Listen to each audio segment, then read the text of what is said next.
கலாச்சாரத்தின்படியாக நடந்து கொண்டிருக்கிற வம்சமாக வருகிற இந்த கலாச்சாரத்திலிருந்து நான் இப்போ விலகி இருந்துட்டேன். அருமையான தேவச்சனமே, நாம் வேதத்துல பார்க்கிறோம், ஓரல் தோரா, ரிட்டர்ன் தோரா, அப்புறம் இயேசுவே தோராவாக நமக்கு இந்த 2000 ஆண்டுகளுக்கு முன்பாக அவர் வந்துட்டார். ஓரல்லையும் ரிட்டர்ன் தோராலையும் 613 பிரமாணங்கள் தான். பட் கிறிஸ்து வந்ததுக்கு அப்புறம் எல்லாம் சொல்லுவான், கிருபைக்கு கீழே எல்லாமே முடிஞ்சு போச்சு, பயப்படாதீங்க சிஸ்டர், எவ்வளவு நாளும் பரவாயில்ல சொல்ல, மன்னிப்பு கேட்ட ஆண்டவர் மன்னிப்பு கொடுத்துருவார். உண்மைதான், இல்லைன்னு சொல்லல. ஆனால்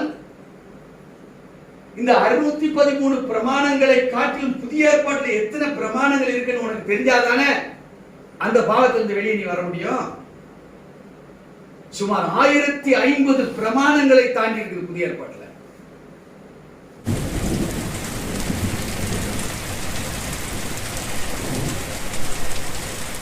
கர்த்தருடைய பரிசுநாமத்திற்கு மகிமை உண்டாவதாக. இந்த மாதத்தினுடைய வாக்குத்தத்தமாகிய 1 சாமுவேல் 15:22 இரண்டாவது பகுதியை நாம் பார்க்க இருக்கிறோம். நாம் இப்பொழுது வேதத்தின் அந்த வசனத்தை வாசிக்க கேட்போம். அதற்கு சாமுவேல், கர்த்தருடைய சத்தத்துக்கு கீழ்ப்படுகிறதை பார்க்கிலும் சர்வாங்க தகனங்களும் பலிகளும் கர்த்தருக்கு பிரியமாய் இருக்குமோ? பலியை பார்க்கிலும் கீழ்ப்படிதலும் ஆட்டுக்கடாக்களின் நினைத்தை பார்க்கிலும் செவி கொடுத்தலும் உத்தமம். இப்ப இந்த இடத்துல தேவனுடைய வார்த்தை அது எப்படிப்பட்டதாக மனிதனுடைய வாழ்விலே அது அபிவிருத்திக்கு என்று எடுத்துக்கொள்ள வேண்டும் என்பதை குறித்து இங்கே சவுல் ராஜாவினுடைய வாழ்க்கையையும் தேவனுடைய வாழ்க்கைக்கு சாயலுக்கு வார்த்தைக்கு கீழ்ப்படுகிறதாக இருந்ததா, அல்லது செவி கொடுத்ததாக இருந்ததா, அல்லது ஒரு அட்டென்டிவோட சவுல் ராஜா அதை பயன்படுத்தினாரா என்பதுதான் இந்த 1 சாமுவேல் 15ஆம் அதிகாரத்தினுடைய முழுமையான ஒரு தாற்பயம். ஒரு ராஜா சரியா இருந்தாதான் அதன் குடிகள் எப்படி இருப்பாங்க? ஆசீர்வாதமா இருப்பாங்க. இங்கே இஸ்ரேல் ஜனங்களை நடத்தும்படியாக இஸ்ரேல் ஜனங்களே தேர்ந்தெடுக்கப்பட்ட இந்த சவுல் ராஜா தேவனுடைய வார்த்தைகளுக்கு நேராக அவர் பல பலிகளை செய்த போதிலும் தேவன் எதிர்பார்த்த பலி 3 காரியங்கள். அதான் நம்ம அன்னைக்கு இந்த போர்டுல பார்த்தோம். 1 கீழ்ப்படிதல், இன்னொன்று தேவனுடைய சத்தம் என்ன என்பதை காதுகளில் கேட்கிற அனுபவம், கேட்கப்பட்ட சத்தம் அது அட்டென்டிவ்னஸாக கூர்ந்து கவனிக்கிறதாக இருக்கிறதா அப்படிங்கிறதா தேவன் பார்க்கிறார். இந்த 3 ஸ்ட்ராட்டஜி ஆண்டவருக்கு மிக மிக மிக முக்கியமானவைகள். நம்ம எபிரேயத்துல பார்க்கிற பொழுது நம்மகிட்ட ஒருவேளை இந்த கையில் நீங்க வச்சிருந்தா பார்க்கலாம். இங்கே ஷமா என்று இங்க நமக்கு முதலாவது வார்த்தை கீழ்ப்படிதலை நமக்கு கற்றுக் கொடுக்கிறார். ஷமா என்பதற்கு இன்னொரு அர்த்தமும் உண்டு, கேள். இஸ்ரேலே கேள் என்று சொல்லுவோமானால் அதற்கும் ஷமா தான். இந்த ஷமா என்கிற அர்த்தங்கள் கிட்டத்தட்ட பல அர்த்தங்களிலே வேதாகமத்தில் நமக்கு கொடுக்கப்பட்டிருக்கு. ஆனால் இந்த அதிகாரத்தில் கொடுக்கப்பட்டிருக்கிற அர்த்தம் டு ஒபே, கீழ்ப்படிதலை குறித்து. இங்கே ஷமா என்கிற இந்த வார்த்தை 3 எபிரேய ஆல்பபெட்ஸை கொண்டு வடிவமைக்கப்பட்டிருக்கு. ஒன்று ஷீன், இன்னொன்று மேன், இன்னொன்று ஆயில்.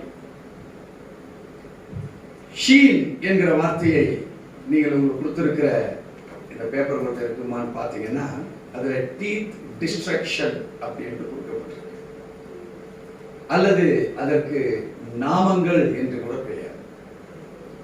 இப்போ நமக்கு இந்த இடத்துல அவருடைய நாமத்தை பயன்படுத்தாம இருந்தா it will go to destruction. அவருடைய நாமத்தை அறியாமல் இருந்தோம்னா நமக்கு நன்மையை பத்தியும் அறியாமல் தான். இன்னைக்கு சங்கீதத்தில் நம்ம கேட்கும் போது என்ன கேட்டோம்? 91ஆம் சங்கீதத்துல என் நாமத்தை அறிந்திருக்கிறபடினால் நம்மை விடுவிக்கிறது. அப்போ ஒரு கீழ்ப்படிதல் என்ன செய்கிறது என்றால் நம்மளை விடுதலை செய்கிறதாக இருக்கு. அவருடைய நாமத்தை அறிந்திருந்தார். இங்கே மேம் என்று பார்க்கிற பொழுது அது வாட்டர்ஸ், அலைகளை குறித்து சொல்லுகிறது. கடல் அலைகள் தேவனால் அனுமதிக்கப்பட்டு அது என்றைக்கு அது நமக்கு அந்த கடலாக, அது பாத்தீங்கன்னா அந்த கரையை தாண்டது. தேவனுடைய வார்த்தைக்கு அந்த கடல் என்ன செய்யுது? கட்டுப்படுகிறது, கீழ்ப்படுகிறது. ஆயின் என்று சொல்லுகிற பொழுது நம்முடைய கண், ஆண்டவர் சொல்றாரு இந்த கண் எதுவாக இருக்கிறதா? விளக்காக. அப்போ கீழ்ப்படுகிற ஒரு மனிதனுடைய வாழ்வு எப்படி இருக்கும்னா, தேவனுடைய நாமத்துக்கு சாட்சியாய் திரளாய் இருக்கும். கடல் எப்படிங்க? திரளாய் இருக்கும். எப்படி திரளாய் இருக்கும்னா, தேவனுடைய வார்த்தையை, சத்தத்தை கீழ்ப்படுகிற பொழுது, இங்க இந்த சத்தத்துக்கும் இந்த அட்டென்டிவ்க்கும் கீழ்ப்படுகிற அனுபவம் இருக்கிறது என்னன்னு கேட்டீங்கன்னா, இங்கே கோலே என்று சொல்லுகிற பொழுது அவருடைய சத்தம், ஹியூஷேப் என்ற பொழுது அட்டென்டிவ்னஸ், அதை நாம் கூர்ந்து கவனிக்கிற அனுபவங்கள். இங்கே கூர்ந்து கவனிக்கிற பொழுது இங்கே கோப் என்கிற வார்த்தை ரெண்டுக்கும் சேமா இருக்கு. கோப் என்றால் ஆக்ஸ் ஹெட், கோடாலி அதனுடைய தலைப்பகுதி. இப்போ கோடாலியுடைய தலைப்பகுதி தான் நமக்கு முக்கியம். ஏன் என்று கேட்டால், நாம் தேவனுடைய நாமத்தை கொண்டு தேவனுடைய வீட்டுல அட்டென்டிவா இருந்த நீடித்த நாட்களாய் அவனை திருப்தியாக்கி என் ரட்சிப்பை அவனுக்கு காண்பிப்பேன். அருமையான தேவஜனமே, இங்கே சவுல் ராஜா கர்த்தர் யார் என்பதை அறிந்தவனாக இருந்தார். கர்த்தருடைய வல்லமை இன்னதென்று அறிந்தவராக இருந்தார். ஆனாலும் அவன் தோற்று போகிற நிலைமை. ஏன் தோற்று போனான்னா, மக்களுடைய சத்தத்துக்கு செவி கொடுத்தார் சவுல் ராஜா. இங்கே தேவனுடைய நாமத்துக்கு செவி கொடுப்பதற்கு பதிலாக, தேவனுடைய வாய்ஸ், அவர் ஒரு சத்தத்துக்கு செவி கொடுப்பதற்கு பதிலாக தெய்வீகமற்ற சூழ்நிலையில் இருக்கக்கூடிய சத்தத்துக்கு செவி கொடுத்தார். சவுல் தோற்று போனவராய் மாறினார். இப்போ இந்த வாக்குத்தத்தத்துடைய ஒரு கேள்வி என்னன்னு கேட்டீங்கன்னா, எதற்கு அடிமைகளாக இருக்கிறோம்? இதுதான் கேள்வி. வேதம் நமக்கு வாக்குத்தத்தம் என்ன சொல்லுகிறது? கர்த்தருடைய சத்தத்துக்கு கீழ்ப்படிவதை பார்க்கிறோம். சர்வாங்க தகனங்களும் பலிகளும் கர்த்தருக்கு பிரியமாயிருக்குமோ? பலியை பார்க்கிலும் கீழ்ப்படிதலும் ஆட்டுக்கடாக்களின் நினத்தை பார்க்கிலும் செவி கொடுத்தலுமே உத்தமம். God proclaims a question. ஒரு கேள்வியை பிரகடனப்படுத்துகிறார். இன்னைக்கு அநேக பிசாசு பிடித்தவங்க, அநேக சூனியத்துல கட்டப்பட்டவங்க, அநேக மாந்திரிகத்துல கட்டப்பட்டவங்க, ஏவல்ல கட்டப்பட்டவங்க, குட்டி சாத்தான்களினால் கட்டப்பட்டிருக்கிறவர்கள் எல்லாம் அவங்களுடைய போக்கு, அவங்களுடைய சூழ்நிலைகள் பார்த்தீங்கன்னா அது உலகத்துக்கும் ஒத்து இருக்காது, தேவனுக்கும் ஒத்து இருக்காது. இந்த ரெண்டுக்கும் மாறுபட்டதாக இருக்கிறது. காரணம், அவங்களுடைய காதுகள்ல கேட்கக்கூடிய சத்தம். இந்த ஸ்பிரிட் ஆஃப் ஈவில் என்ன செய்யுதுன்னா, இந்த காதுகளுக்குள்ள ஒரு தளவாடத்தை அமைக்கிறது. எப்படி ஒரு போர்ல எங்க பிளைட் நிக்கணும், எங்க ஆட்கள் நிக்கணும், எங்க பீரங்கி இருக்கணும் என்பதெல்லாம் அந்த டிஃபென்ஸ் பாதுகாவலர்கள், பாதுகாக்கிறவர்கள், நாட்டை பாதுகாக்கிறவர்கள் டிசைட் பண்ணி செய்யறாங்களோ, அதே போல ஈவில் ஸ்பிரிட்டுக்கு, சத்தத்துக்கு செவி கொடுக்கிறவருடைய வாழ்க்கை, இந்த காதுகள் என்னவாக மாறுகிறது? பிசாசனுடைய தளவாடங்களாக மாறுகிறது. பலர் நான் சொல்ல கேட்டிருக்கிறேன், என்கிட்ட ஏதோ பேசிட்டு இருக்கு, இதை செய் அதை செய்யன்னு என்ன சொல்லுது. அது மாத்திரமல்ல, நம்முடைய சிந்தைகளை திருப்பி விடுகிற அனுபவத்துக்கு நம்மளை கொண்டு போய் விடுகிறது. அருமையான தேவஜனமே, வாட் இஸ் த வாய்ஸ்? யாருடைய சத்தமா இருக்க வேண்டும்? இந்த கோலே என்கிற ஒரு வார்த்தையை நீங்க எடுத்து பார்க்கும் போது, சிலுவையிலே நமக்காக மரித்து அடக்கம் பண்ணப்பட்டு, அது பேர் வாவ். இந்த சென்டர் எழுத்துக்கு பேர் என்ன? வாவ் என்று பெயர். அப்படி என்றால் நெய். சிலுவையில் அடிக்கப்பட்டிருக்கிற அந்த கிறிஸ்துவை அவருடைய சத்தத்துக்கு நாம் செவி கொடுக்கிற பொழுது இங்கே லேமட் என்று சொல்லப்பட்டிருக்கு, learn and teach.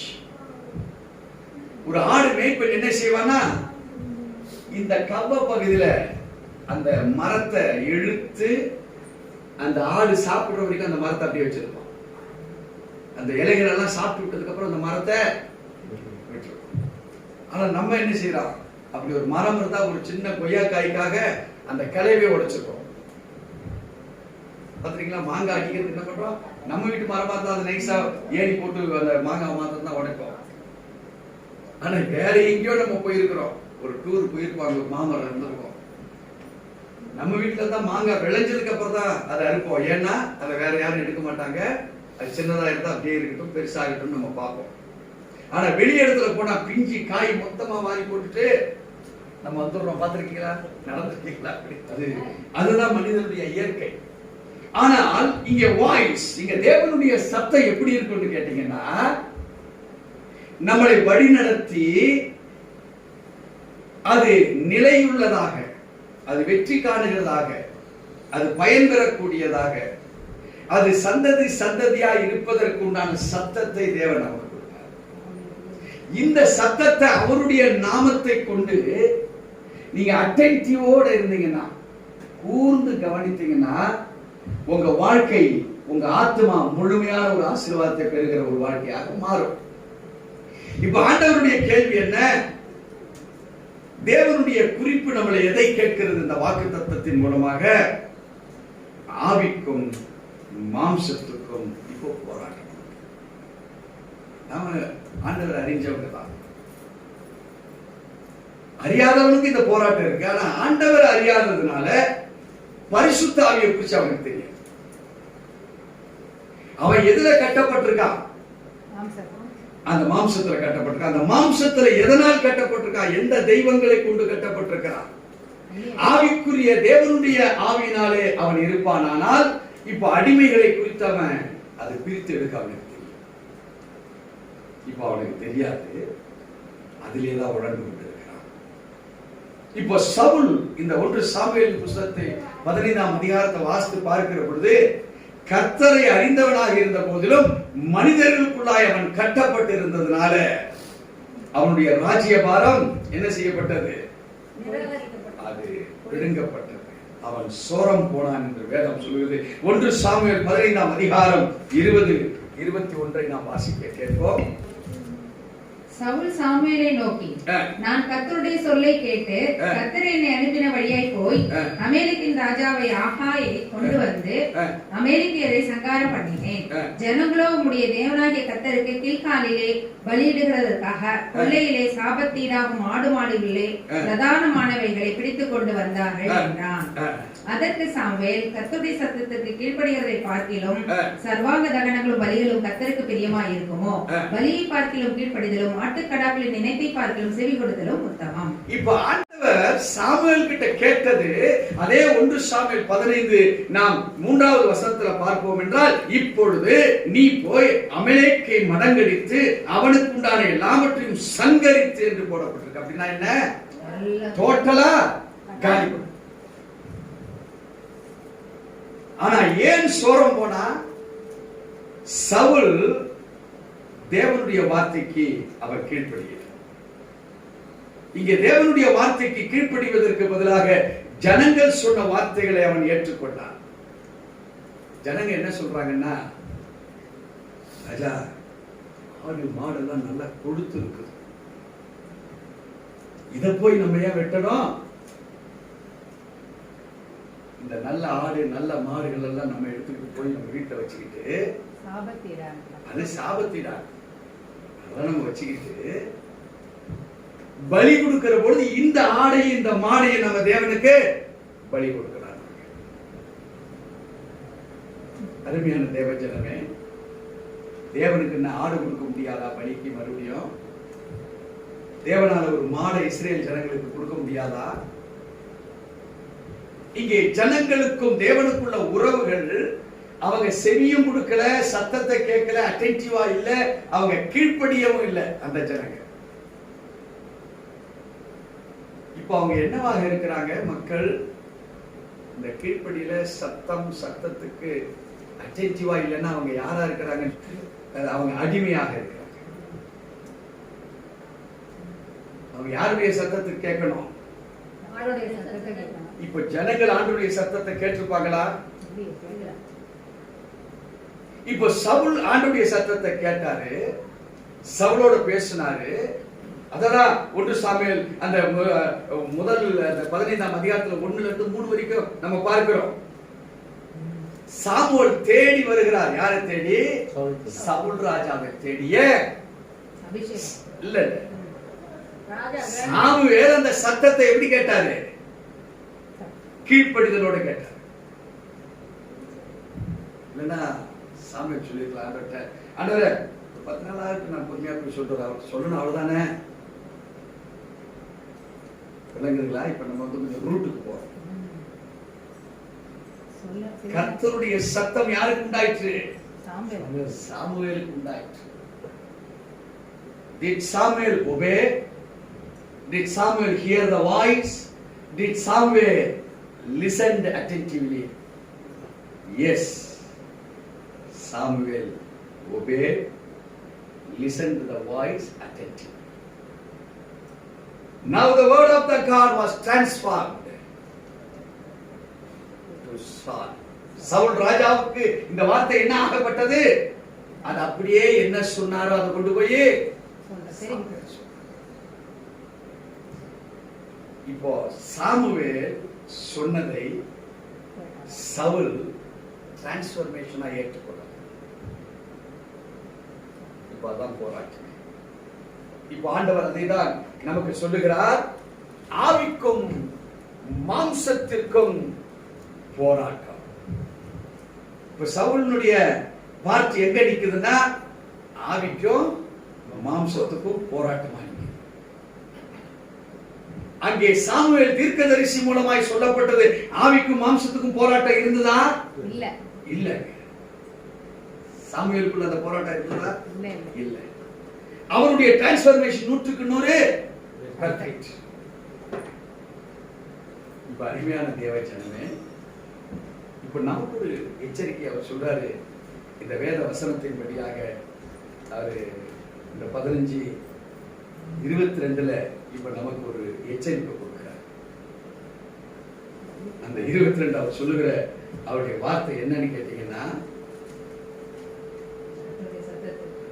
நீங்க சத்தத்துக்கு கீழ்ப்படிவதை பார்க்கலாம். கடைசியாக நீங்க பாத்தீங்கன்னா செவி கொடுத்தல். இந்த செவி கொடுத்தலும் கீழ்ப்படிதலும் தான் நம்முடைய வாழ்வினுடைய அடிமைத்தனத்தை நமக்கு நிர்ணயம் பண்ணுகிறது. இங்கே அவன் சோரம் போனான் என்று வேதம் சொல்றது 1 சாமுவேல் 15:20-21 பாத்தீங்கன்னா, அவனுக்கு தேவனுக்கு பிரியமில்லாதவனாக தேவனுக்கு பிரியமில்லாத பலிகளை கொடுப்பதற்கு மக்கள் சொன்னதுனால எது வேஸ்டோ அந்த வேஸ்ட்ல இவன் நல்லதா இருக்கிறான். அப்படிதான் ராஜாவையும் கூட உயிரோட கூட்டிட்டு வந்தார். ஆனா ஆண்டவருடைய திட்டம் இன்னைக்கு உள்ளதல்ல, அது என்றைக்கோ உள்ளது. அதையும் நம்ம பார்த்தோம். யாத்திராகம புஸ்தகம் 17:14 வாசிக்க. அமலேக்கின் கை கர்த்தருடைய சிங்காசனத்துக்கு விரோதமாய் இருந்தபடியால் தலைமுறை தலைமுறைதோறும் அவனுக்கு விரோதமாய் கர்த்தரின் யுத்தம் நடக்கும். இப்ப யாருக்கு விரோதமா யுத்தம் நடக்கும்? அமலேனுக்கு விரோதமாக யார் யுத்தம் பண்றவரு? கர்த்தர் யுத்தம் பண்ண நினைச்சத இப்போ சாமுவேலுக்கு சொல்லப்பட்டத சாமுவேல் சவுலுக்கு சொல்லப்பட்டத சவுல் நிறைவேற்றலனா இப்போ சவுலையும் யாராக ஆண்டவர் கருதுவாரு? அமலேக்கனாக. ஏன்? சத்தம், அட்டென்டிவ்னஸ், கீழ்ப்படிதல் மூன்றுமே அவங்கிட்ட இல்ல. திட்டம் யாருடையது? எங்க போட்டாரு? யாத்திராகமத்துல போட்டார். இப்போ கர்த்தருக்கு விரோதமானவன் உனக்கு ஃப்ரெண்டா இருந்தா இப்ப ஒன்னையும் என்னவா பாப்பாரு? அதான் சோரம் போன சவுல். சவுல் கிட்ட இருந்து ராஜ்ய பாரியங்கள் பிடுங்கப்பட்டது. இங்கே சவுலை பார்க்கிற பொழுது மனிதருக்கு பயந்து பாவம் செய்தான். சாமுவேல் அதே 15ஆம் அதிகாரம் 24, 25 வாசிக்க கேட்போம். அப்பொழுது சவுல் சாமுவேலை நோக்கி நான் கர்த்தருடைய கட்டளையையும் யாருடைய வார்த்தையை சொல்றாங்க? ஐயா, சாமுவேல் தீர்க்கதரிசி மூலமாய் கர்த்தருடைய வார்த்தை எனக்கு திரும்பி வரப்பட்டதே. அங்கே கர்த்தரை அவமதிச்சான். கர்த்தருடைய தூதனாய் வந்த இவனையே அபிஷேகம் பண்ணின சாமுவேலுடைய வார்த்தையும் மீறினதினாலே. நல்லா பாருங்க, யூத கலாச்சாரத்தின்படியாக ஒரு காரியம் குற்றமோ நல்லமோ 2 சாட்சி தேவை. இது செல்போன்னு உங்களை கேட்ப யாருக்கு பிரதர் இது என்ன செல்போன் பிரதர் எனக்கு தெரியுதா என்னன்னு தெரியுதான்னு கேட்டா ஒருத்தர் சொல்லுவாங்க சார் இது செல்போன்னுவாங்க. இப்போ இன்னொருத்தர் கேட்பாங்க சிஸ்டர் அவங்க ஆண் சைடு விட்டுருங்க பெண்கள் சைடு என்னங்க செல்போன். ரைட், இப்போ இது செல்போன் என்று உறுதிப்படுத்தப்பட்டது. ஆமா இது செல்போன் தான். இப்போ நான் என்ன பண்றேன், இப்போ திறக்கிறேன், இதை ஆன் பண்றேன், ஆன் பண்ணி உங்களுக்கு இப்படி காமிக்கிறேன். இப்போ இந்த செல்போனை பலர் பார்த்துருப்பீங்க. இப்போ பார்த்தவங்கல்ல இந்த சைடு ஒரு 10 பேர், அந்த சைடு 10 பேர். இப்போ உங்களை கேட்கிறேன் பிரதர் இது ஆர்டரியா பார்த்தீங்க, இப்போ நான் ஓபன் பண்ணியிருக்கிறேன். இப்போ ஒருத்தர் சொல்றாங்க இது சாம்சங் தான், சாம்சங் தான் இந்த மாதிரி வரும். அடுத்து இங்க ஒருத்தர் கேட்கிறேன், அவங்களும் சொல்றாங்க இது சாம்சங் தான். இப்போ இது என்ன பண்றது, இப்போ நான் பிரிச்சு பார்த்தா இது சாம்சங். சோ யூத கலாச்சாரத்தின்படியாய் we need 2 testimonies. உறுதிப்படுத்துவதற்கு 2 witnesses தேவை. நான் கர்த்தருடைய கட்டளையையும் உம்முடைய வார்த்தைகளையும் மீறினதினாலே பாவம் செய்தேன். யூத கலாச்சாரத்தின்படியாக நடந்து கொண்டிருக்கிற வம்சமாக வருகிற இந்த கலாச்சாரத்திலிருந்து நான் இப்போ விலகி இருந்துட்டேன். அருமையான தேவச்சனமே, நாம் வேதத்துல பார்க்கிறோம் ஓரல் தோரா, ரிட்டர்ன் தோரா, அப்புறம் இயேசுவே தோராவாக நமக்கு இந்த 2000 ஆண்டுகளுக்கு முன்பாக வந்துட்டார். ஓரல்லையும் ரிட்டர்ன் தோராலையும் 613 பிரமாணங்கள் தான். பட் கிறிஸ்து வந்ததுக்கு அப்புறம் எல்லாம் சொல்லுவான் கிருபைக்கு கீழே எல்லாமே முடிஞ்சு போச்சு, பயப்படாதீங்க சிஸ்டர் எவ்வளவு நாளும் பரவாயில்ல சொல்ல, மன்னிப்பு கேட்ட ஆண்டவர் மன்னிப்பு கொடுத்துருவார். உண்மைதான், இல்லைன்னு சொல்லல. ஆனால் இந்த 613 பிரமாணங்களை காட்டிலும் புதிய ஏற்பாட்டில் எத்தனை பிரமாணங்கள் இருக்குன்னு உனக்கு தெரிஞ்சாதானே அந்த பாவத்திலிருந்து வெளியே நீ வர முடியும். சுமார் 1050 பிரமாணங்களை தாண்டி இருக்குது புதிய ஏற்பாட்டில். பழைய ஏற்பாட்டில் எவ்வளவு? 613. புதிய ஏற்பாட்டில் 1050க்கு மேல இருக்கு. அருமையான தேவச்சனமே, வேதம் நம்மை நாளுக்கு நாள் தெளிவுபடுத்ததா செய்கிறது. சரியான பிரசங்கம் அல்ல, சரியான டீச்சிங் மூலமாக. சரியான பிரசங்கம் உன்னை உற்சாகப்படுத்தி அனுப்பிடும். ஆனா உற்சாகப்படுத்தி அனுப்பின நீ அந்த உற்சாகத்தை கொண்டு பிரமாணங்களை அறிந்து கொள்ளுகிற அந்த டீச்சிங்குள்ள நீ வர விரும்புகிறாயா, இல்ல அதே மேலோட்டத்தில் இருக்க விரும்புகிறாயா? சவுல் பிரமாணங்களை அறிந்தவன் தான், ஆனா அவன் எதுக்குள்ள இருக்கிறான்? பிரீச்சிங் லெவல்ல இருக்கிறான். அவன் டீச்சிங் லெவலுக்குள்ள போகல. அபிஷேகம் பண்ணும்படியாய் தேவனால் தெரிந்து கொள்ளப்பட்ட ஒரு சாமுவேலை கொண்டு அவன் அபிஷேகம் பண்ணப்பட்டவன் என்று எண்ணத்துல உள்ள இருக்குமானால் அவன் தேவனுடைய வார்த்தையை இதன்படி கற்றிருப்பான். ஆனால் அவன் இதன்படி கற்றுக்கொள்ளவில்லை. இப்போ வேதம் சொல்லுகிறது இங்கே he is committing himself. சவுலுக்கு தெரிஞ்சு போச்சு, இனி வேலை நடக்காது. அவன் சொல்றான், அப்பொழுது சவுல் சாமுவேலை நோக்கி நான் கர்த்தருடைய கட்டளையும் உம்முடைய வார்த்தைகளிலும் மீறுதலினாலே பாவம் செய்தேன். நான் ஜனங்களுக்கு பயந்து அவர்கள் சொல்லை நான் கேட்டேன்.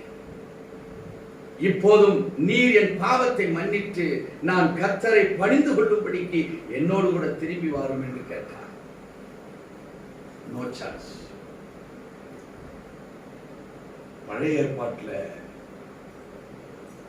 கழுத்தை வெட்ட வேண்டிய குற்றம் அந்த கழுத்தை வெட்டி. புதிய ஏற்பாட்டில் கழுத்தை வெட்ட மாட்டாங்க, ஆசீர்வாதங்கள் தடையாக. புதிய ஏற்பாட்டில் ஆவிக்குரிய ரீதியில நீ பெற வேண்டிய வரங்களையும் கனிகளையும் பெறாதவனாக மாறிடுவோம். அதுக்குதான் கிருபை உன்னை கழுத்தை வெட்டாதபடிக்கு நீங்க இங்கே கான்சிக்வென்சஸ் பெனால்டியை இயேசு கிறிஸ்து சிலுவையிலே மரித்து அந்த பெனால்டி அவர் ஏற்றுக்கொண்டார். பட் த கான்சிக்வென்சஸ் நீங்களும் நானும் ஃபேஸ் பண்ணாதான் புதிய ஏற்பாட்டுடைய கிருபை.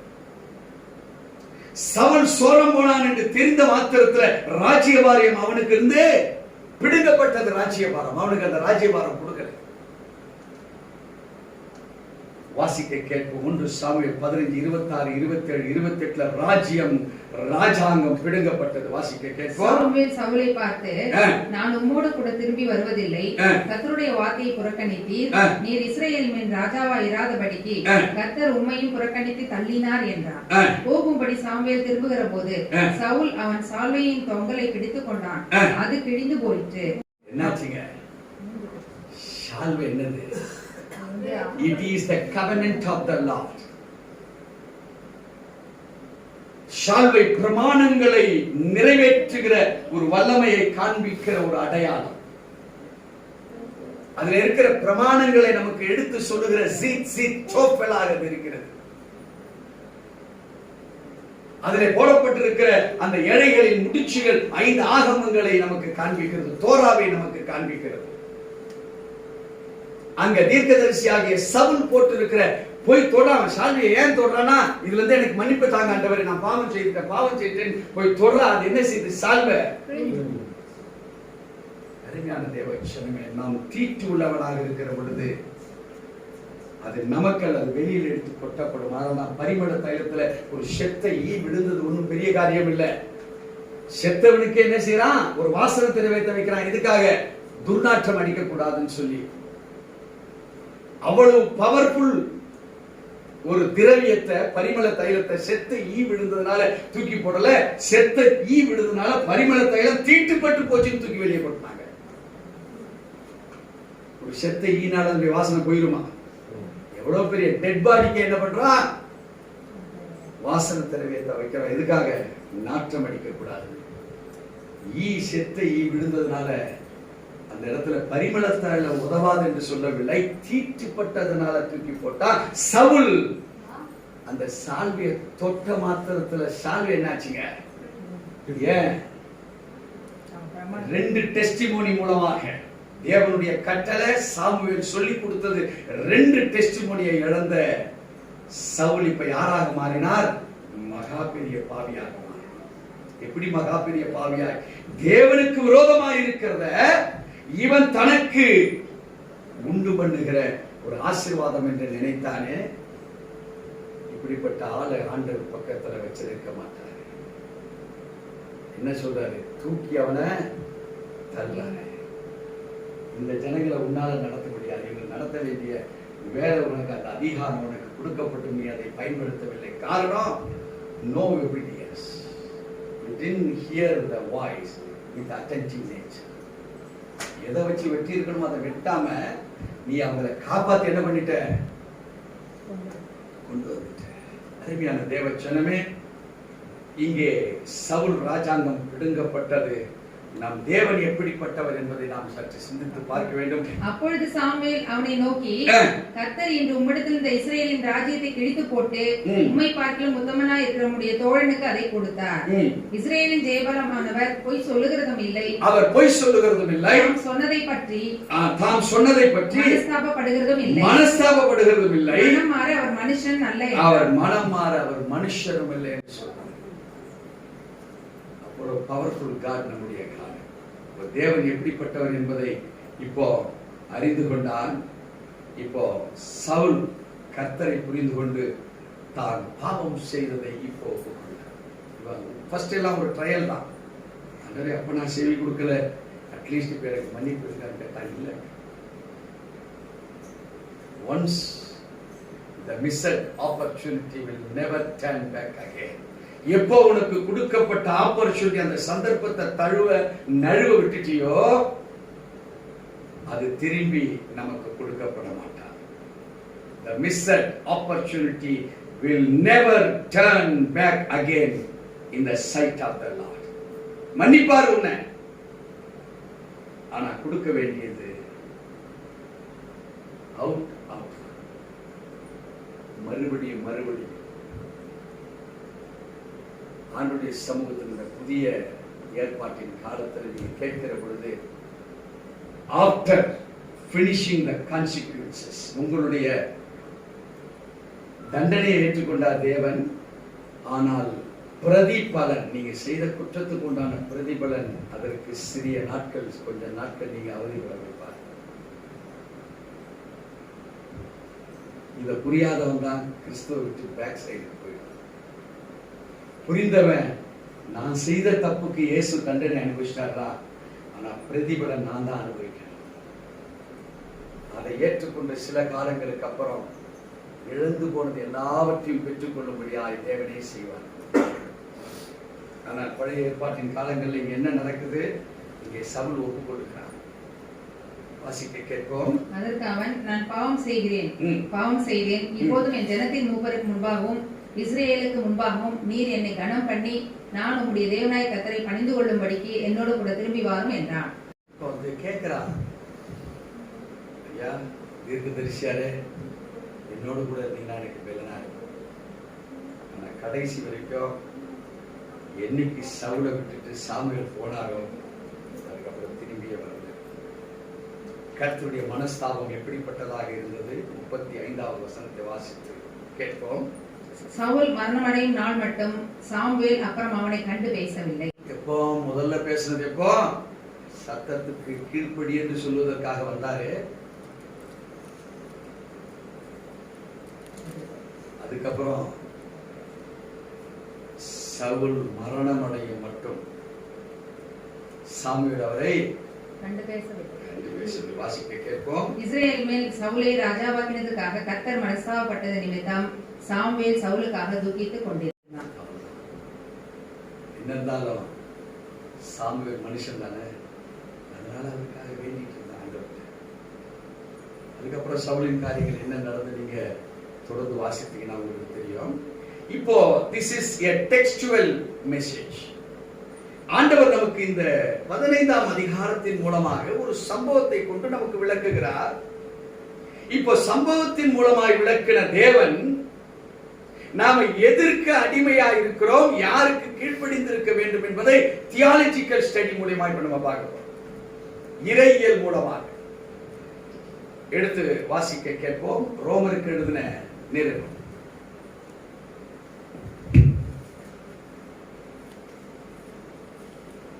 6ஆம் அதிகாரத்தை நாம் எடுக்க போறோம். 6ஆம் அதிகாரத்துல 15 இருந்து 23 வரைக்கும் நாம் வாசிக்க போறோம். இப்போ ஒரு தியாலஜிக்கல் ஸ்டடிக்குள்ள நம்ம போறோம். இதனால் என்ன? நாம் நியாயப்பிரமாணத்துக்கு கீழ்ப்பட்டிராமல் கிருபைக்கு கீழ்ப்பட்டிருக்கிறபடியால் பாவம் செய்யலாமா? கூடாதே.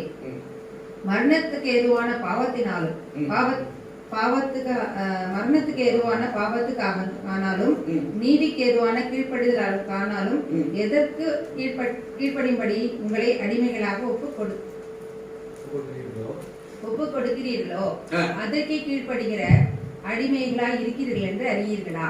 முன்னே நீங்கள் பாவத்திற்கு அடிமைகளாய் இருந்தும் இப்பொழுது உங்களுக்கு ஒப்புவிக்கப்பட்ட உபதேச சட்டத்திற்கு நீங்கள் மனப்பூர்வமாய் கீழ்ப்படிதனாலே தேவனுக்கு ஸ்தோத்திரம். பாவத்திலிருந்து நீங்கள் விடுதலையாக்கப்பட்டு நீதிக்கு அடிமைகளாய் இருக்கிறீர்கள். உங்கள் மாம்ச பலவீனத்தை நிமித்தம் மனுஷர் பேசுகிற பிரகாரமாய் பேசுகிறேன். அக்கிரமத்தை நடப்பிக்கும்படி முன்னே நீங்கள் உங்கள் அவயங்களை அசுத்தத்திற்கும் அக்கிரமத்திற்கும் அடிமைகளாக ஒப்பு கொடுத்தது போல இப்பொழுது பரிசுத்தவாதை நடப்பிக்கும்படி உங்கள் அவயங்களை நீதிக்கு அடிமைகளாக ஒப்புக் கொடுங்கள். பாவத்திற்கு நீங்கள் அடிமைகளாய் இருந்த காலத்தில் நீதிக்கு நீங்களாய் இருந்தீர்கள். இப்பொழுது உங்களுக்கு வெட்கமாக தோன்றுகிற காரியத்தினாலே அக்காலத்திலே உங்களுக்கு என்ன பலன் கிடைத்தது? அவைகளின் முடிவு மரணமே. இப்பொழுது நீங்கள் பாவத்திலிருந்து விடுதலையாக்கப்பட்டு தேவனுக்கு அடிமைகள் ஆனதினால் பரிசுத்தமாக்குதல் உங்களுக்கு கிடைக்கும் பலன் முடிவோ நித்திய ஜீவன்.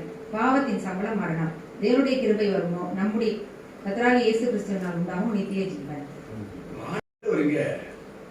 நம்முடைய அந்த பழைய ஏற்பாட்டின் சம்பவத்தையும் இன்றைக்கு கிறிஸ்து நமக்காக மரித்து அடக்கம் பண்ணப்பட்டு உயிர்த்தெழுதலையும் இங்கே ஆண்டவர் ஒன்று சேர்த்து, நீங்க இப்ப எதுக்கு அடிமையா இருக்கிறீங்கன்னு கேட்கிறார்.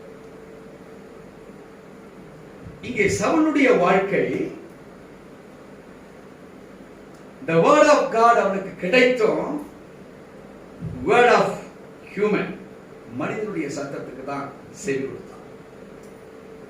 அதனால என்னாச்சு, ராஜ்யபாரம் முழுவதும் இழந்து ஒரு தீர்க்கதரிசனுடைய ஒரு மகிமையான ஒரு வாழ்க்கையை, ராஜாங்க வாழ்க்கையை கற்றுக் கொடுக்கக்கூடிய ஒரு ஸ்தானத்தை இழந்து விட்டான்.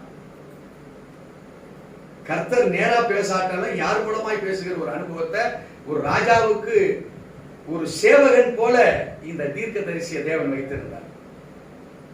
இப்ப அருமையான தேவச்சனமே, நம்முடைய லைஃப் ஸ்டைல் எல்லாமே விட்டுட்டு இப்ப நம்ம என்னவா இருக்கிறோம், கிறிஸ்துவுக்குள் நம்ம வந்திருக்கிறோம். நம்ம லைஃப் ஸ்டைல் என்னவா இருந்தது, ஒரு அதிகாரம் இருந்தது, ஒரு அல்டாப் இருந்தது, குடி இருந்தது, வீட்டுல அடி போத கேட்காம அப்படியெல்லாம் இருந்த நம்மை ஆண்டவர் இப்ப எங்க கொண்டு வந்திருக்காரு, அவருடைய வார்த்தையை மாத்திரமே கேட்பதற்கு வந்திருக்கிறார்.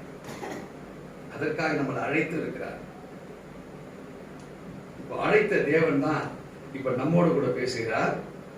அவர் சொல்ற வார்த்தைகள், இதனால் என்ன, நாம் நியாயப்பிரமாணத்திற்கு கீழ்ப்பட்டிராமல் கிருபைக்கு கீழ்ப்பட்டிருக்கிறபடினால் பாவம் செய்யலாமா? இப்போ அங்க என்ன பண்ணாரு, சால்வையை தொட்டா சால்வை என்னாச்சுங்க, சவுல் புரிஞ்சுட்டான், நம்ம மேட்ல அவ்வளவுதான். ஆனா புதிய ஏற்பாட்டுல நம்ம கிறிஸ்துவை விசுவாசித்து நாம அந்த ரட்சிப்புக்குள்ள வந்திருக்கிறோம். இப்ப அவர் கேட்கிறார் நம்மள, உங்களுக்காக நான் மரித்துட்டேன், இப்ப நியாயப்பிரமாணத்தை பற்றி நீங்க கவலைப்பட வேண்டாம். அது நீங்க செய்த குற்றமா இருந்தாலும், உங்க முன்னோர்கள் செய்த குற்றமா இருந்தாலும், அந்த பாவத்திலிருந்து உங்களை நானே விடுதலை ஆகிட்டேன். இப்ப நம்ம கர்த்தரை விசுவாசிக்கிற நாம், சவுலை பற்றி இப்ப கற்றுக்கொண்டு இருக்கிற நாம, நல்லா புரிஞ்சுக்கிறீங்களா? யார நம்ம விசுவாசிக்கிறோம்? இயேசு கிறிஸ்துவை விசுவாசிக்கிறோம். சவுலை பத்தி தெரிஞ்சிருக்கிறோம் நம்ம, கரெக்ட்டுங்களா? நல்லா புரியுது, இந்த கான்செப்ட் வரணும். நீங்க கிறிஸ்து இயேசு கிறிஸ்துவை எத்தனை பேர் விசுவாசிக்கிறோம்? நம்ம எல்லாருமே விசுவாசிக்கிறோம். இப்போ ஒரு சப்ஜெக்ட படிச்சோம், எதை பத்தி? சவுலை பத்தி ஒரு சப்ஜெக்ட படிச்சோம். இப்போ இந்த வசனத்தை மறுபடியும் வாசிக்கலாம், நல்லா கவனிச்சுக்கங்க. இதனால் என்ன, இப்ப சவுலை பத்தி தெரிஞ்சிருச்சே, எனக்கு என்ன? இப்ப ஆண்டவர் சொல்றாரு, நாம் நியாயப்பிரமாணத்திற்கு கீழ்ப்பட்டிராமல் கிருபைக்கு கீழ்ப்பட்டு இருக்கிறபடினால், இப்போ நமக்குள்ள ஒரு குற்றம் இருக்குது, ஒரு பிரச்சனை இருக்குது, ஒரு போராட்டம் இருக்குது. இப்ப கிறிஸ்துவை நம்ம விசுவாசித்தோம். இப்ப சவுல் செய்ததை நீங்கள் நான் செய்யாம இருக்கலாம்ல, இருக்கலாமா? எப்படி? தேவையில்லை, தேவையில்லை. நமக்கு என்ன தெரிஞ்சு போச்சு, ரகசியம் விஷயத்தை கத்துக்கிட்டோம். ஆனா என்ன சொல்றான், நான் கிருபைக்கு கீழ்பட்டு இருக்கிறேன் பிரதர், சவுல் செய்ததை நான் செய்துட்டு போறேன் பிரதர். அவர் என்னன்னு அடிச்சு போட்டுருவாரா? விளங்குதுங்களா? விளங்குதா விளங்கலையா? இயேசுவை அறிந்து கொண்ட நாம, சவுளுடைய விஷயங்களை அறிந்து கொண்ட நாம, ஆண்டவர் சொல்றாரு, கவலைப்படாதப்பா, உன் பாவங்கள் மன்னிக்கப்பட்டது. ஆனா சவுலுக்கு மன்னிக்கப்பட்டிருந்ததா? இல்ல. ஆனால் இப்ப கிருபை நிமித்தம் உன் பாவங்கள், உன் அப்பா அம்மா பாவங்கள், உன் தாத்தா பாட்டி பாவங்கள் 2, 3, 4ஆம் தலைமுறை வரையில் விசாரிக்கிற தேவனாக இருந்தோம், உன்னை மன்னிச்சுட்டா இருப்போம்.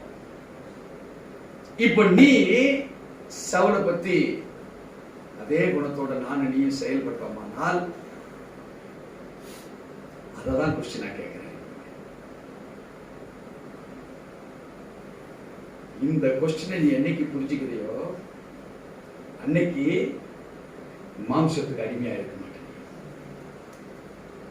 ஆவிக்குரியவைகளுக்கு மாத்திரமே நீ அடிமையாயிருக்க. கர்த்தர் எதை வேத வசனத்தின் மூலமாய் பேசுகிறாரோ அதற்கு தான் நீ அடிமையாயிருக்க. அதற்கு பதிலாக கிருபைக்குள்ள நான் இருக்கிறேன், ஆண்டவர் என்ன நடத்திடுவாரு, நான் சவுலை விட நான் மோசமா இருந்தாலும் இருப்பேன் அப்படின்னு நீ இருந்தன்னா உன்னை காலி பண்ண மாட்டேன். சால்வை கிழியாது. நீ பெற வேண்டியது ஒன்று கூட பெற முடியாது. உயிர் இருக்கும், குடும்பம் இருக்கும், தொழில் இருக்கும், வயசாகிதான் சாவுவீங்க.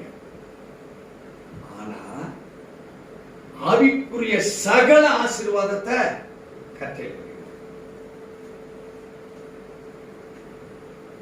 இதை நீங்க புரிஞ்சுக்கிட்டீங்கன்னா உங்க ப்ராப்ளம் என்னங்கிறத நீங்க தெரிஞ்சுக்கிறீங்க.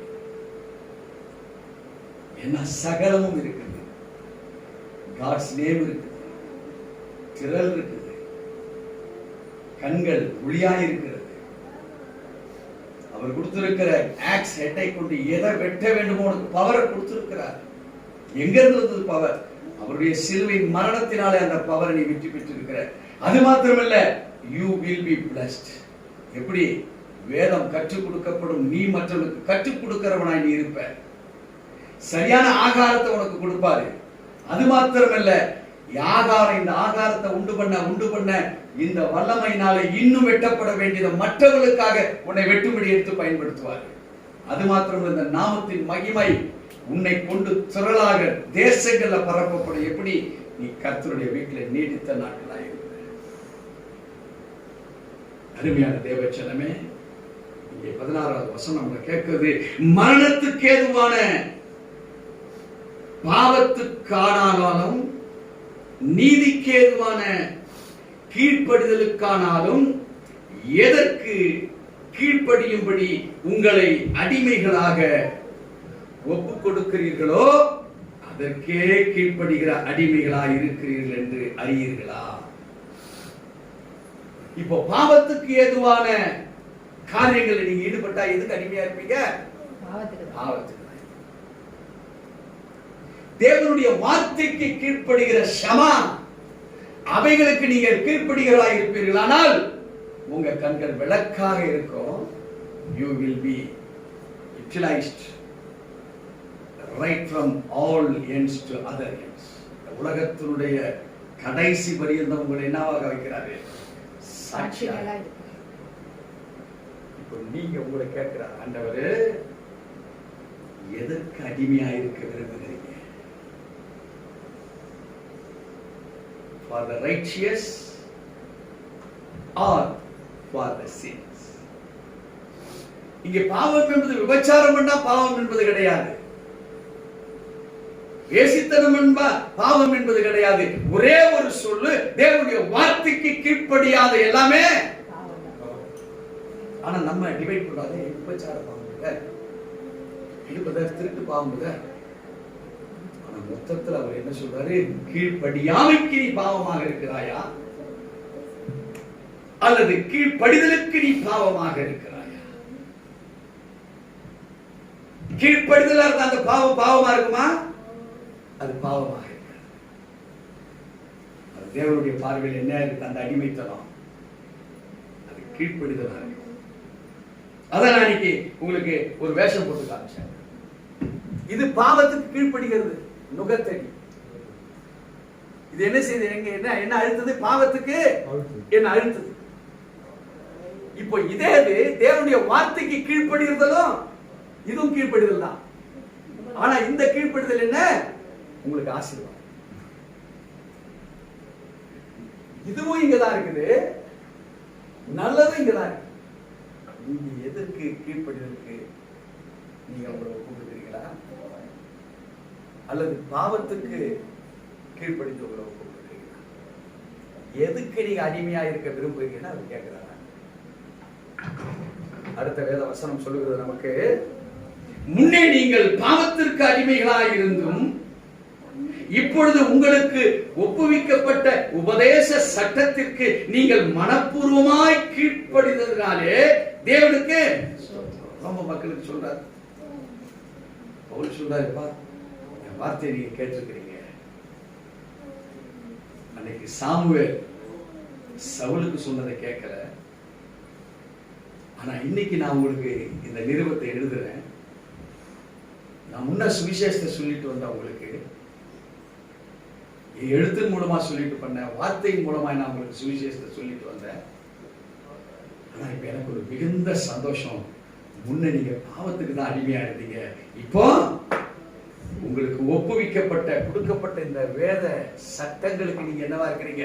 கீழ்ப்படுகிறீங்க. தொடர்ந்து அவரோட பேசுறாரு. பாவத்தில் நின்று நீங்கள் விடுதலையாக்கப்பட்டு நீதிக்கு ஆகினால் நீங்கள் அடிமையாவீர்கள்.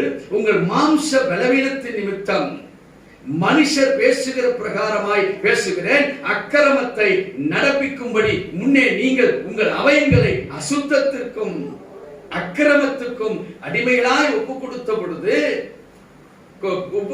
போல இப்பொழுது பரிசுத்தமானதை நடப்பிக்கும்படி உங்கள் அவயங்களை நீதிக்கு அடிமையாக.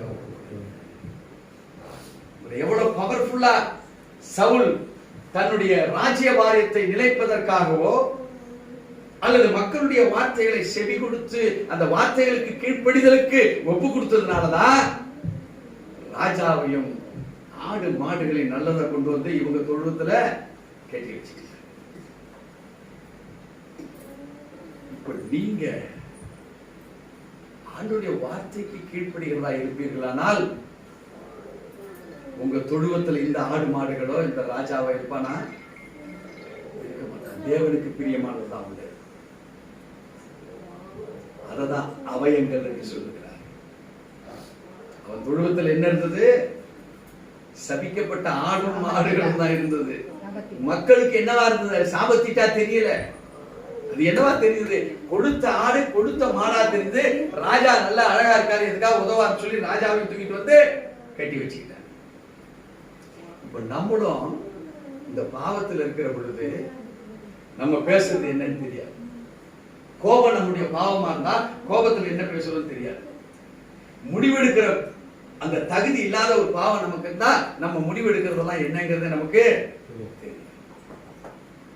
ஒரு வேலை செய்யறதா அந்த வேலை பத்திய செய்கிற அதனுடைய சாராம்சம் நமக்கு தெரியாது. ஏன்னா அந்த வேலையை பத்தி பாவம் தான் நமக்கு. அந்த வேலை செய்வதனால உங்களை ஒருவரும் பாராட்ட மாட்டாங்க. அந்த வேலை செய்வதனால நாங்க வேலை செய்திருக்காங்க எல்லாம் கிறிஸ்தவனா? ஒரு கார் ஓட்டுவோம், ஒரு வண்டி ஓட்டுவோம். நீ வச்சிருக்கிறது என்ன 10 லட்ச ரூபா, 15 லட்ச ரூபா, 20 லட்ச ரூபா கார் தான். ஆனா ஒரு சைக்கிள் காரன் போகும்போது அப்படி முடிஞ்சிட்டு போனா உன் வாயிலிருந்து புறப்படுகிற வார்த்தை அசிங்கமான வார்த்தைய. ஆனா நீ போற கார் என்ன? அந்த சைக்கிள் விலையை விட கம்மியா? பல ஆயிரம் மடங்கு உங்களை ஆசீர்வதிச்சிருக்கிறார் ஆண்டவர். ஆனா பாவத்துக்கு கீழ்ப்பட்டபடினால உங்க வாயிலிருந்து என்ன பெறப்படுது? தூஷணம், கெட்ட வார்த்தை. சைக்கிள் அப்படி கிராஸ் பண்ணிக்கணும், மோட்டார் சைக்கிள் அப்படி கிராஸ் பண்ணிக்கணும். திட்டலாம் நான் சொல்லல, அதெல்லாம் தப்புன்னு சொல்லல. ஆனா வார்த்தைகள் வேறையா இருக்கு. ஏன்னு கேட்டீங்கன்னா இந்த மாம்சத்துக்கு நம்ம அடிமையா இருக்கு. இப்படி பல காரியங்கள் நம்முடைய சொந்த வாழ்க்கையில நீங்க அன்றாட வாழ்க்கையில நீங்க பார்க்கலாம். அது கர்த்தருடைய சத்தத்துக்கு நீங்க கீழ்ப்படித்திருந்தீங்கன்னா உங்க மனைவியை ரட்சிக்க செய்வீங்க, உங்க கணவனை ரட்சிக்க செய்வீங்க, உங்க பிள்ளைய ரட்சிக்க செய்வீங்க, உங்க பொண்ணை ரட்சிக்க செய்வீங்க. எப்படி? உங்களுடைய வாயின் வார்த்தைகள். அவங்க மாம்சத்துக்கு அடிமையா இருக்கிறனால அவன் எப்படி இருக்கிறான்? சூனியம் பிடிச்சவனா இருக்கான், மாந்திரிகாரனா இருக்கிறான், அவன் கீழ்ப்படியாதவனா இருக்கான். அவங்க எல்லாம் யாரு? பழைய நியாயப்பிரமாணத்துக்கு அடிமையா இருக்கிறான். ஏன்னா கிறிஸ்துவே அவங்க 2021 வருஷம் அக்டோபர் மாசம் முடிஞ்சு நவம்பருக்கு வந்துட்டோம். இந்த முதலாவது ஆராதனை வந்துட்டோம். நம்மளை கிறிஸ்தவங்கன்னு நம்ம குடும்பத்துக்கு எல்லாருக்குமே தெரியும். ஆனா அக்கா தங்கச்சியை ரட்சிக்கப்பட வைக்க முடியுதா? பக்கத்து வீட்டுக்காரன் நம்மளால ரட்சிக்கப்பட வைக்க முடியுதா? நம்ம நண்பர்களை ரட்சிக்க செய்து கொண்டு வர முடியுதா? அப்கோர்ஸ் அது கடவுளுடைய சித்தம் தான், நான் இல்லைன்னு சொல்லல. ஆனா உங்களை கண்டே பொறாமப்படுறானே, அப்ப இதுக்கு என்ன சொல்றீங்க? ரட்சிக்கப்பட வேண்டாம் என் உற்றியா? ஆனா உன்னை கண்டே பொறாமப்படுறானே, அவன் உன்னை வாழ்த்தவும் வேண்டாம், உன்னை தாழ்த்தவும் வேண்டாம். வாழ்த்தல பரவாயில்ல, ஆனா இப்ப என்ன செய்யறான்? சூனியத்துக்கு துட்டு கொடுத்து வைக்க போறான். ஏன்? நம்ம கிட்ட ப்ராப்ளம் இருக்கு ஐயா. என்ன ப்ராப்ளம் இருக்கு? நாமளும் இன்னும் மாம்சத்துக்கு அடிமையா இருக்கிறோம். ரட்சிக்கப்பட்டவங்க யாராவது கெட்ட வார்த்தை பேசாத ஆள் யாரா இருக்கிறீங்களா? இல்ல கெட்டதை திங்க் பண்ணாத ஆள் யாரா இருக்கிறீங்களா? இல்ல மாற்றா திங்க் பண்ணாத ஆள் யாரா இருக்கீங்களா? மத்தவங்க தூஷணம் சொல்லாத மனசுல நினைக்காத ஆள் யாருன்னா இங்க இருக்கிறீங்களா? யூடியூப்ல கூட பார்க்க போறாங்க. இது வரப்போதான் இதை பார்க்கிற ஒருத்தம் கூட சொல்ல முடியாது, பிரதர் நான் அப்படி இல்லை பிரதர், வாயினால நான் எந்த கெட்ட வார்த்தை பேசுறத மனசுல பேசியிருக்கிறியா, சிந்திச்சிருக்கிறியா? அது இருந்திருக்கு பிரதர். அது கனவுல கூட நான் திட்டிருக்கிறேன், காலால உழைச்சிருக்கிறேன் ஒருத்தர். ஆனா நல்லதுல நான் அவனை உதைக்க முடியாது, ஏன்னா அவன் என்ன அடிச்சிருவான். அதனால நான் அவனை உதைக்க முடியுமா? ஆனா கனவுல உதைச்சிருக்கிறேன் பிரதர். ஒரு கனவுல நம்ம தவறு செய்கிற பொழுது இந்த மாம்சம் எங்க அடிமையா இருக்குது? பாவத்துக்கு அடிமையா இருக்கு, இச்சைக்கு அடிமையா இருக்குது, பணத்துக்கு அடிமையா இருக்கு, பொருளுக்கு அடிமையா இருக்குது. கனவுல பகிரங்கமா தெரியுது. என் நாடி நரம்புகள் ஓடுற ரத்தம் இப்ப சுத்தமான ரத்தமா இல்லை. இறையியல் நம்மை தேவனோடு கூட இணைக்கிறது. வேதத்துல கற்றுக் கொடுக்கப்பட்டிருக்கிற வார்த்தைகள் எல்லாம் அது இது வேதத்தின் வார்த்தையாக அல்ல, அது தேவனுடைய வார்த்தையாக இருக்கிறது. அல்லேலூயா. இத வெறும் வேதமா படிச்சா வேத வார்த்தை. ஆனா தேவன் என்னோடு இதன் மூலமா பேசுகிறார்னா யாருடைய வார்த்தையா மாறுது? இப்ப நீங்களும் புஸ்தகமும் பேசல, நீங்களும் தேவனும் பேசிட்டு இருக்கீங்க. அல்லேலூயா. தொடர்ந்து அடுத்த வசனத்தை வாசிக்க கேட்போம். பாவத்துக்கு நீங்கள் அடிமைகளாய் இருந்த காலத்தில் நீதிக்கு நீங்கினவர்களாய் இருந்தீர்கள். இப்பொழுது உங்களுக்கு வெட்கமாக தோன்றுகிற காரியங்களினாலே அக்காலத்தில் உங்களுக்கு என்ன பலன்? இத சவுல் தெரிஞ்சிருந்தோம். யார்கிட்ட போயிட்டு அந்த பாவத்திலே மக்கள் என்ன சொன்னார்களோ, அவன் ஒரு டிசிஷன், இவன் ஒரு டிசிஷன், இவன் ஒரு டிசிஷன், அவன் ஒரு டிசிஷன், பிசாசின் தந்திரங்களுக்கு சவுல் ஒத்து போனான். ஆனா ஒரே ஒரு பரிசுத்த தெய்வம் ஒரே ஒரு வார்த்தையை கீழ்ப்படிய சொல்லி அவனை காலி பண்ணினார். 1 சாமுவேல் 15:3 வசனத்துல அவர் சொன்னது ஒரு வார்த்தை தான். ஆனா இத்தனை பேர் சொன்ன வார்த்தையை கேட்டு நீ செய்தையே உனக்கு லாபம் கிடைச்சுதா? அதான் இந்த வசனத்துடைய கேள்வி. அந்த வசனத்தை மறுபடியும் வாசிங்க. இப்பொழுது உங்களுக்கு வெட்கமாக தோன்றுகிற 21 இப்பொழுது உங்களுக்கு வெட்கமாக தோன்றுகிற காரியங்களினாலே அக்காலத்தில் உங்களுக்கு என்ன பலன் கிடைத்தது? உங்களுக்கு என்ன பலன் கிடைத்தது? அவைகளின் முடிவு மரணமே. அவைகளின் முடிவு மரணமே. என்னாச்சு சவுலுக்கு? ராஜபாரம் அவுட்டு ஆளை காலிய பண்ணிட்டாராங்க. தேவச்சனமே, இன்னைக்கு இறையியல் வேதம் நமக்கு என்ன கற்றுக் கொடுக்கிறது என்றால், நீ கேட்கணும் மரணத்தை பார்த்து மரணமே, பாதாளத்தை பார்த்து நீ கேட்கணும் பாதாளமே ஒன் செய்யாதீங்க. உன் அந்த அளவுக்கு தான் பவரா நம்மள ஆண்டவர் அவருடைய வல்லமையினாலே நம்மளை நிரப்பி இருக்கிறார். ஒண்ணுமே கிடையாது. நம்ம இது நீ கஷ்டப்பட வேண்டாம். காலை வெட்டி ஆண்டவர் கொடுக்க வேண்டாம்.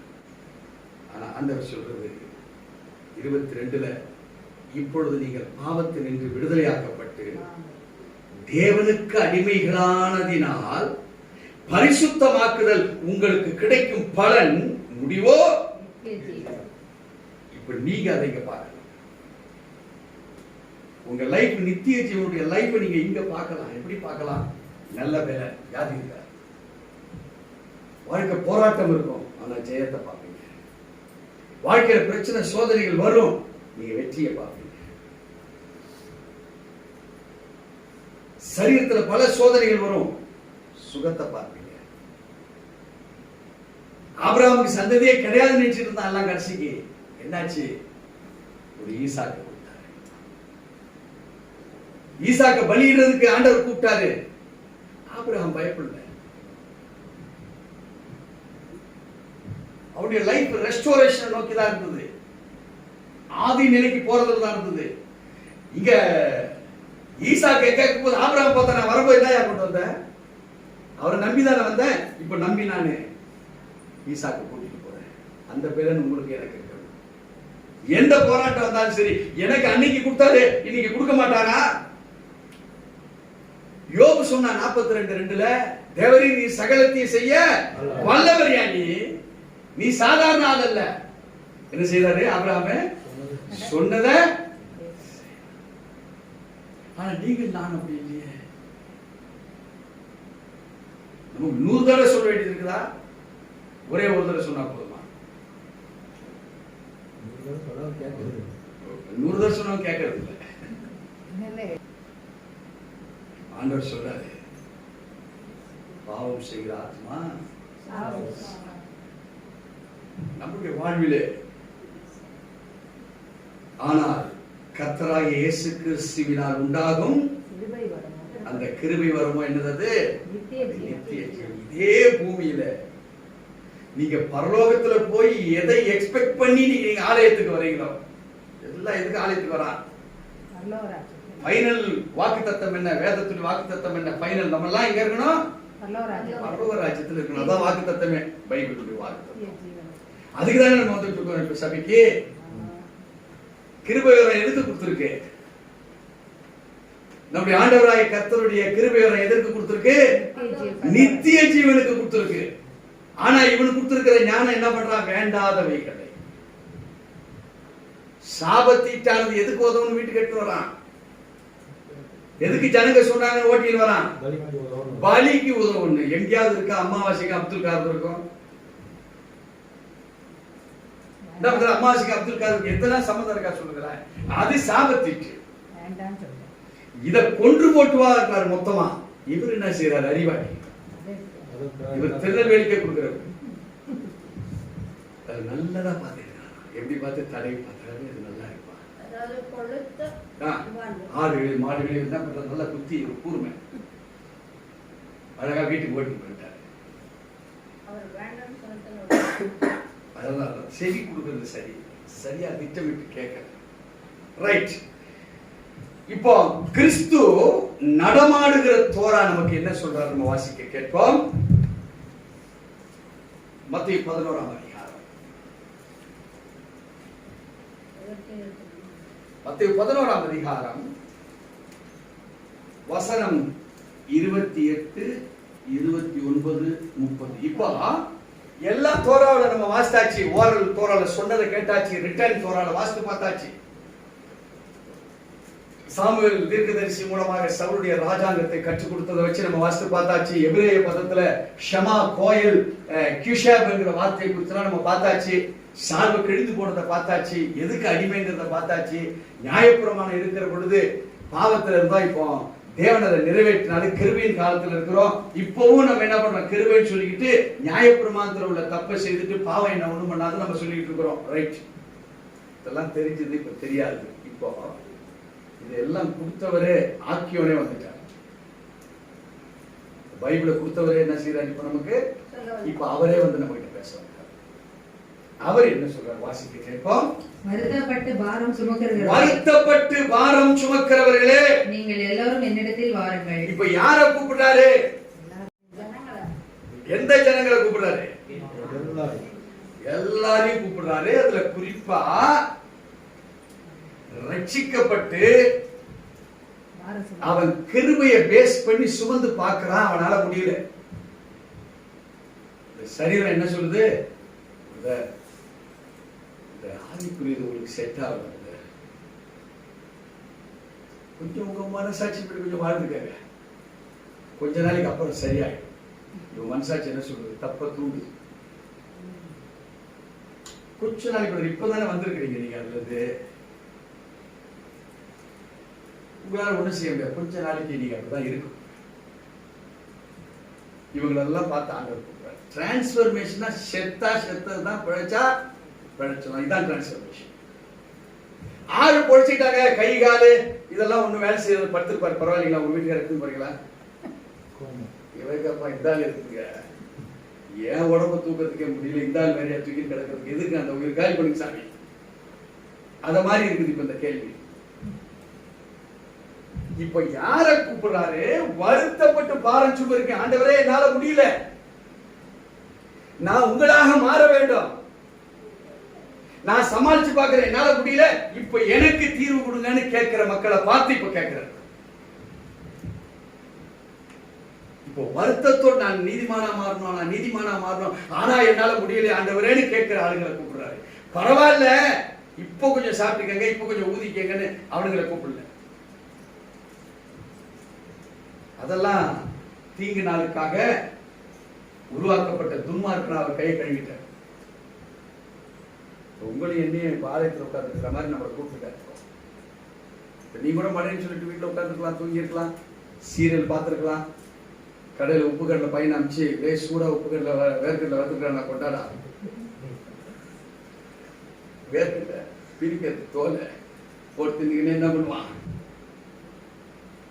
அவங்களெல்லாம் உண்மையிலே வருத்தப்பட்டு பாரம் சுமக்கிற பாருங்க. ஆனா இந்த பிரசங்கம் எல்லாருக்காகவும் எழுதி போட்டுருவாங்க. நிறைய ஆலய வாசல்ல பார்த்தீங்கன்னா வருத்தப்பட்டு பாரம் சுமக்கிறவர்களே நீங்கள் எல்லாரும் என்னிடத்தில் வாருங்கள் எழுதி போட்டுருப்பான். ஆனா அர்த்தம் வேற. மனம் திரும்ப பிரியம் இருந்து அவனால முடியல. இப்ப ஆண்டவர்கிட்ட அவன் கேட்கிற, ஆண்டவரே முடியலப்பா, பட் நான் மனம் திரும்பி ஆகணும். நான் இறையில தெரிஞ்சுக்கிட்டேன். டெக்சுவல் நடந்த மெசேஜை நான் பார்த்துட்டேன் வேதத்துல. ஆனா நான் மாற்றம் அடையவன், எனக்கு கற்றுத்தாங்கன்னு கேட்கிறவன ஆண்டவர், தம்பி உன் வருத்தம் எனக்கு தெரியுதுப்பா, உன் பாரம் எனக்கு புரியுதுப்பா, பாராச்சா அப்படின்னு வாசிப்போம். வருத்தப்பட்டு பாரம் சுமக்கிறவர்களே நீங்கள் எல்லாரும் என்னிடத்தில் வாருங்கள், நான் உங்களுக்கு இளைப்பாறுதல் தருவேன். இப்ப அவன் எதை நோக்கி வருத்தப்பட்டு பாரம் சுமந்துட்டு இருக்கிறான்? இளைப்பாறுதல், தேவனுடைய இளைப்பாறுதலுக்குள் போறதுக்கு அவன் சுமக்கிறான்.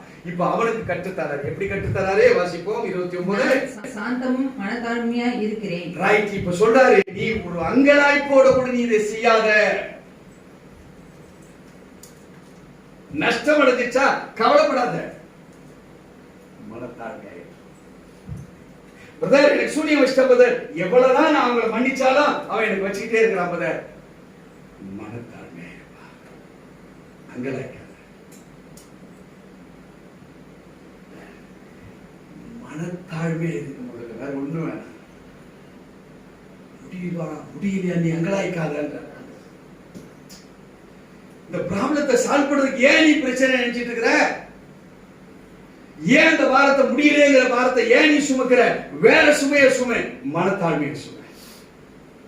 அவன் அடிச்சிட்டானா? அடிச்சிட்டாங்கிறத சிந்திச்சு அவனை மன்னிக்கிறதுக்கு முதல்ல போகாத. அப்படி சிந்தி, தாழ்மையை சிந்தி. நீ மன்னிக்கிறதுக்கு நீ மகானா மாற வேண்டாம். முதல்ல விளங்குதுங்களா? நீ சத்தியத்துக்குள்ள இறங்குறதுக்கு முன்பாக இதுவா மாறு, மனத்தாழ்மையா மாறு.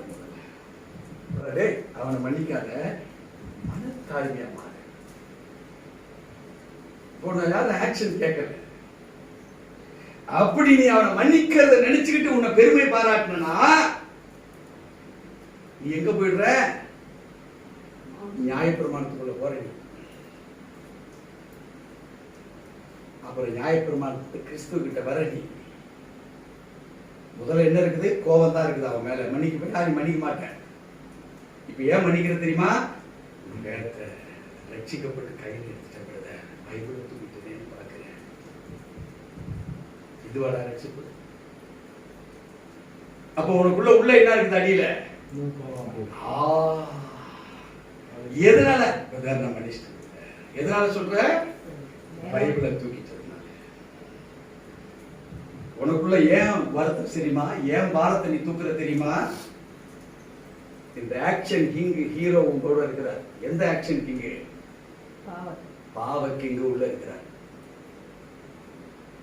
இப்ப இயேசு கிறிஸ்துவ அடிச்சாங்களா?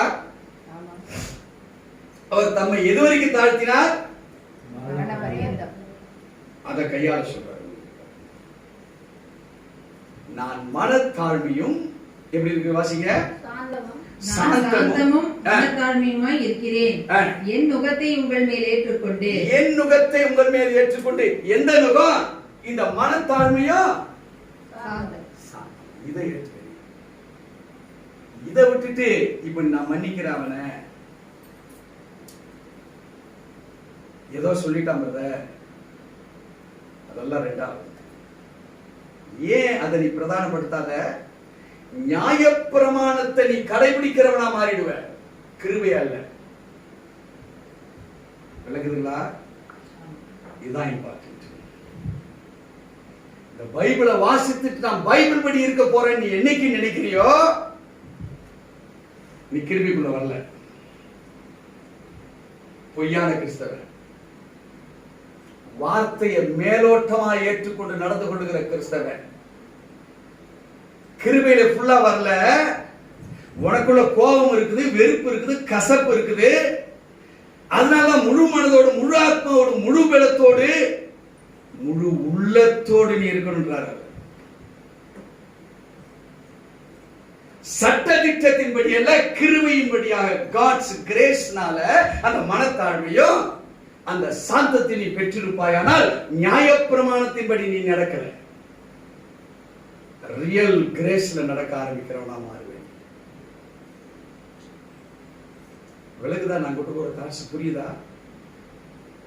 புரியுதுங்களா? மன்னிக்க சொன்னதுனால நீ மன்னிப்பாயானால், மன்னிப்பு தான் புதிய ஏற்பாட்டின் பிரமாணமாக இருக்கிறது என்று சொல்லி நீ மன்னிப்பாயானால், யூ ஹேவ் இந்த நியாயப்பிரமாணத்தின் கட்டளை உள்ள நீ வச்சுக்கிட்டு இருக்க. நீ ஒரிஜினலா மன்னிக்கிற. Never never never. உள்ள ஆனா ஆழத்துல என்ன இருக்குங்க? இருள். பரிசுத்த ஆவியுடைய அபிஷேகம் இல்ல உங்களுக்கு, பேருக்கு. வெளியே நம்ம காமிச்சிட்டு இருக்கிற அருமையான தேவச்சனமே, நீங்க உலகத்துலதான் இருக்கீங்க, இருளதான் இருக்கீங்க. ஆனா உங்களை உலகத்துக்கே ஒளியாய் மாற்றுவதற்கு தான் தேவன் இந்த வாக்கு தத்துவத்தை கொடுத்துட்டு இருக்கிறார். நீங்க ஒளியை பார்க்கறதுக்கு இல்ல, உங்களுக்குள்ள இருந்த அந்த ஒளியே வெளியே பிரகாசமா மாறும். So don't forgive because Bible has teach. அது உங்களுக்கு கற்றுக் கொடுத்ததுனால நீங்க யாரையும் மன்னிக்க வேண்டிய அவசியம் இல்லை. ஆனா சாந்தமும் மனத்தாழ்மையாய் மாறி இருக்கிறீங்க. நான் பார்த்தீங்கன்னா மன்னிக்கிற அதிகாரம் உங்களுக்கு உள்ள இல்லை, நீங்களே மன்னிக்கிற அதிகாரமா இருப்பீங்க. நீங்களே அந்த ஒளியா இருப்பீங்க. உங்களுக்கு ஒன்றும் பத்த வச்சு நெருப்பியாத்த வேண்டியதில்லை, ஆட்டோமேட்டிக்கா இது ஒளியாதான். விளங்குதுங்களா? அதுக்காக கிரைஸ்டே டைரக்டா வந்தார் சொல்லிக் கொடுக்க. எழுதுனதையோ தீர்க்க தரிசனம் சொன்னதையோ நீங்க படிச்சீங்கன்னா கேட்டீங்கன்னா அது உங்களுக்கு புரியாது. அங்கே சவுலுக்கு சாமுவேல் கற்றுக் கொடுத்த பொழுது அங்க புரிஞ்சுதா அவனுக்கு? ஆனால் கிரைஸ்டே வராது. நீ வருத்தப்பட்டு பாரத்தை சுமந்து கொண்டு இருக்கிறியா? தேவ சாயலாய் மாற முடியலங்கிற உள் உணர்வு உனக்கு இருக்குதா? நீங்க தெளிந்தவர்களா என்கிட்ட பைபிள் கான்செப்ட் படி நான் நடக்க போறேன்னு நினைக்கிறியா? உன்னால முடியாது. ஏன் முடியாது? நீ நியாயப்பிரமாணம் 100% அப்படியே வைத்துக் கொண்டிருக்கிறாய். அதிலிருந்து உன்னை மகிமையான கிறிஸ்தவன் என்று சொல்லும்படி நீ மாய்மால கிறிஸ்தவனா இருக்கிற. தோராவே உங்களுக்கு இருக்கு. அதனால இப்ப அவரே சொல்றாரு, நீங்கள் என்னிடத்தில் கற்றுக்கொள்ள. புக்கு ஓகே, தப்பே இல்லை. வேத புஸ்தகமா பார்க்காத தேவனுடைய வார்த்தை உன்னோடு பேசுகிறது என்று பார்ப்பாயானால் இது உன் வாழ்க்கையில் நடக்கும். ஷமா கோலே கோஷிய உன் வாழ்க்கையில இருக்கும். வெறும் வார்த்தையா பார்ப்பையானால் நீ சவுல விட கில்லடி ஆள. ஆனா என்னைக்கு நீ சால்வையை தொட்டால் அது உனக்கு உதவாது. என்னைக்கு இந்த வேத புஸ்தகத்தை நீ 10 முறை படிச்சாலும் உனக்கு அது உதவாது. 1000 முறை ஸ்தோத்திர பலிய புஸ்தகத்தை படிச்சாலும் உனக்கு அது உதவாது. ஏனென்றால் கிருபினால உனக்கு சாப்பாடு போட்டுப்பார். உன் கிரியைகள் அங்க ஒண்ணுமே இல்லை. உன் கிரியைகள் ஈக்குவலைஸா மாற வேண்டுமானால் மனத்தாழ்மையும் சாந்தமும் கிறிஸ்து எப்படி சுமந்தாரோ நுகத்தடியாக நீ சுமக்க ரெடியா இருக்கிறியா? மனத்தாழ்மையும் சாந்தத்தையும் இல்ல பாஸ்டர், நான் இப்படி மைக் வைத்துக் கொண்டு கிருபையை பத்தி பேசுற நியாயப்பிரமாணம் எனக்குள்ள இப்படி இருக்கு பாஸ்டர். எங்க இருக்கு நியாயப்பிரமாணம்? இடுப்புல செங்கோல் போன்று இருக்கு. ஆனா நான் பேசுறது என்ன? கிருபை. எல்லாருக்கும் தான் பாப்பா, இது தெரியாது. இப்ப பைபிளை தூக்கி வச்சுட்டேன்னு வைங்க, நான் யாருன்னு தெரியும், அவன் தான்.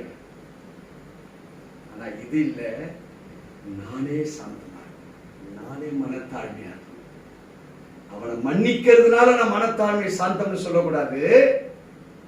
அது வெறும் வேத புஸ்தகத்தை படிக்கிறவனா இருப்பான். தேவனுடைய வார்த்தை என்று சொல்லி அதை படிக்கிறவனா இருப்பான். ஆனால் அவனுக்குள்ள என்னங்க இருக்கும்? மனத்தாழ்மையும். இப்ப எதுவாக இருக்கு நீங்க விரும்புறீங்க? தொடர்ந்து நாம் வாசிப்போம். என்னிடத்தில் கற்றுக்கொள்ளுங்கள், என்னிடத்தில் கற்றுக்கொள்ளுங்கள், உங்கள் ஆத்மாக்களுக்கு இளைப்பாறுதல் கிடைக்கும். அப்பதான் உங்க ஆத்மாவுக்கு இளைப்பாறுதல் தெரியும்.